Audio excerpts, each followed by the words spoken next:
अस्सलाम वालेकुम फ्रेंड्स, उम्मीद है आप सब लोग खैरियत से होंगे। फ्रेंड्स, आज की वीडियो में मैं आपको ये बताने चाह रहा हूँ कि आप अपने सबकॉन्शियस माइंड को रिप्रोग्राम कैसे कर सकते हैं। सिर्फ एक ही प्रिंसिपल आपको बताऊंगा। और पहले मैं आपको ये बता दूं कि हम रिप्रोग्राम करते क्यों हैं अपने सबकॉन्शियस माइंड को। क्यों, क्या जरूरत है रिप्रोग्राम करने की। देखें, रिप्रोग्राम का मतलब ये है कि जैसे ही आप पैदा होते हैं, आपके पास कोई एक्सपीरियंस नहीं होता, कुछ भी नहीं होता आपके माइंड में।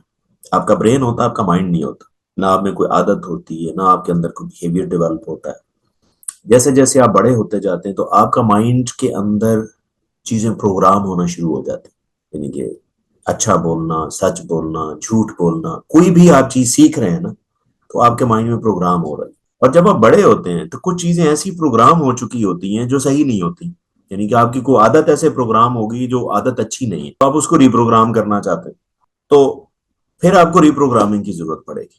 इसका मतलब रिप्रोग्रामिंग सिर्फ उनको जरूरत होती है जो कहीं एक्सेल नहीं कर रहे, कामयाब नहीं हो पा रहे, वो इनके अंदर इश्यू है, क्योंकि वो आपके सबकॉन्शियस माइंड में बैठ गए। अब आप उसको रिप्रोग्राम नहीं करेंगे, उसकी जगह नया बिहेवियर अच्छा नहीं रखेंगे, तो आप ऐसे ही बनते जाएंगे। तो अब रिप्रोग्राम होती कैसी चीजें, क्यों होती। देखिए, आपके पास पहले भी कोई बिहेवियर अगर रिप्रोग्राम प्रोग्राम हुआ था, तो वो किस वजह से होता है, वो रैपिटिशन से होता है। यानी कि ब्रेन का एक जो प्रिंसिपल है ना, ब्रेन जिससे चलता है या प्रोग्रामिंग जिस चीज से होती है, वो रैपिटिशन से होती है। अगर आप एक काम पहली दफा करते हैं तो आपसे मुश्किल से होगा, क्योंकि नया काम है। दूसरी दफा करते हैं थोड़ा सा कम मुश्किल होगी, फिर तीसरी दफा करेंगे थोड़ी सी आसानी होगी और आसानी होती जाएगी। जैसे जैसे आप रिपीट करते हैं चीजों को, तो आपके ब्रेन में उसका एक पाथवे बनता जाता है। उस पाथवे को आप प्रोग्रामिंग कह लें। अब जब पाथवे बनना शुरू हो जाता है तो वो चीज आपके ऑटो में आ जाती, यानी कि वो आपके फिर कंट्रोल में नहीं होती, वो खुद ब खुद हो रही होती। यानी कि एक बंदा सच बोलता है ना, उसको आप जितना भी इन्फ्लुएंस करेंगे वो झूठ नहीं बोलेगा, क्योंकि उसकी प्रोग्रामिंग सच की हुई है। तो इसीलिए भाई, आप जो भी बनना चाहते हैं, जो भी करना चाहते हैं, एक सादा सा प्रिंसिपल है कि आपने इस माइंड को रीप्रोग्राम करना। आपके अंदर एक चीज नहीं है, फर्ज करें आप आपके अच्छे दोस्त नहीं, क्योंकि आपकी प्रोग्रामिंग ऐसी हुई कि आपके दोस्त ही बुरे बन गए, तो अब आप इसको रिप्रोग्राम कर सकते हैं। वो कैसे? एक ही असूल है कि रैपिटेशन करें। यानी कि आपने शुरू में क्या करना है, एक दफा अच्छे दोस्त के साथ बैठे, कोई अच्छे इंसान के साथ बैठे, फिर बैठे, फिर बैठे, आपको वो लोग अच्छे लगने लग जाए।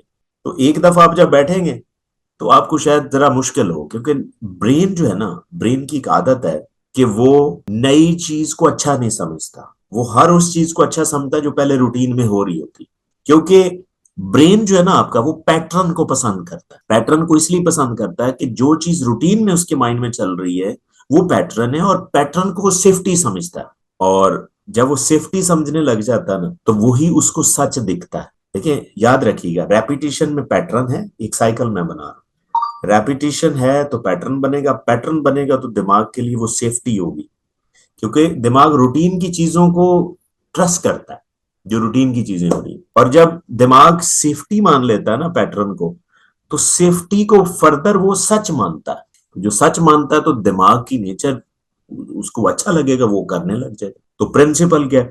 सादा अल्फुज में, ये कोई मजाक नहीं है, बिल्कुल सीधी बात है। अगर आप जैसा बनना चाहते हैं ना, उसका करना शुरू कर दें। आप बहुत बड़ा ना करें, आप छोटा कर लें, क्योंकि छोटा करने से आसानी से हो जाएगा। और दिमाग की कमजोरी ये भी है कि दिमाग छोटा या बड़े को डिफरेंशिएट नहीं कर सकता। छोटी खुशी हो या बड़ी खुशी हो, आप छोटा काम करें, आपसे हो जाएगा। अब जब हो जाएगा तो ब्रेन आपको वो मोटिवेशन देगा, आपने उसको पैटर्न पे डाल दिया। छोटे से फिर आप बड़ा, बड़े से और बड़ा, फिर आगे बढ़ते जाए। तो लिहाजा आप जो भी बनना चाहते हैं, काइंडली उसको रेपिटेशन में लें। दिमाग खुद ब खुद उसको आगे लेके चलता जाए। आई होप कि आपको कॉन्सेप्ट समझ में आया होगा। लेकिन फिर भी अगर आपका कोई क्वेश्चन है तो प्लीज राइट में in the comment section and definitely I will answer. Thank you.